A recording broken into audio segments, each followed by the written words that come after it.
The Labour Party are in turmoil once again. Another political debate is completely destroying the Labour Party and the two union flag Starmer. I'm not really sure why he always has two union flags behind him. He just really wants to try hard to be pro-union. And is actually alienating the left. And it's not really convincing the right, is it? So it's a bit weird right now with the whole Ukraine and Russia debate.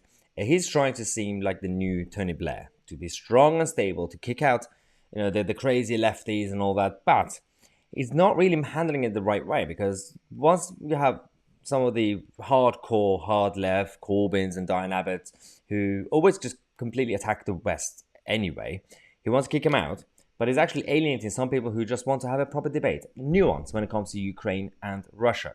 So Starmer's come out to warn all the left-wing MPs, saying, let me be very clear, there will be no place in this party for false equivalence between the actions of Russia and the actions of NATO.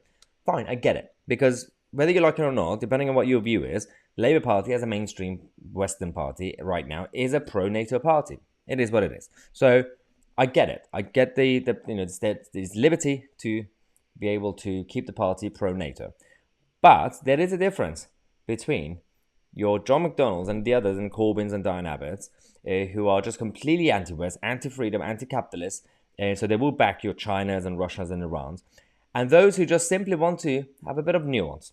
And this is why we have to be very, very careful, because you should be able to defend the Ukrainian people without completely being pro-Ukrainian government and actually accept that there is corruption inside the Ukrainian government.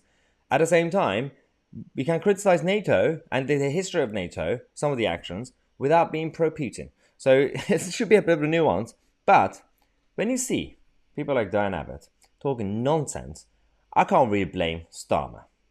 We see that the United States has decided that it needs to send US and other NATO troops to Russia's borders.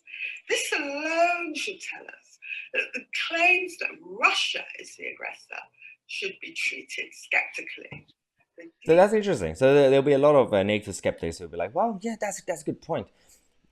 Content doesn't matter. It comes from Diane Abbott. She doesn't know what she's talking about. Do you know how I know this? She literally was on TV talking about Ukraine, and she forgot the country. She got the whole country wrong.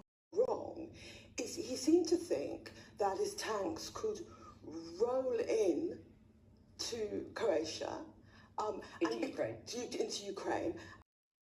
I mean, I was in Croatia a few months ago. I'm pretty sure it's not the same. It's not that close. Oh, Dan. I mean, to be fair, she needs to retire. She really needs to retire. It's not really a good time.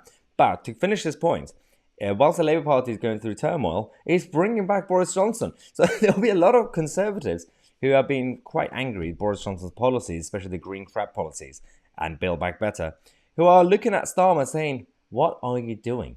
Not that people who are anti-Boris want Starmer to be Prime Minister, but they say, well, this is just re-energizing Boris. It could be a good thing. So you can look at the polls. Boris is coming back up again. Starmer's going back down again after the cake gate and old suitcase of booze. If Boris is smart and if he's a good leader, then he will take this opportunity to be a good Boris again. And I'll be fine with it. I will back him. If he's going to be getting rid of the whole net zero agenda, at least minimize it, I can compromise. And also try to be a conservative again, bring down taxes and actually bring back free market capitalism and stop this nanny state nonsense, then he'll be fine. He could be, the whole Bring Back Boris project could be successful. But if he's going to come back up and be the same recent Boris that we had, then this is lose-lose, because we don't want Starmer, but we also don't want a left-wing Boris Johnson.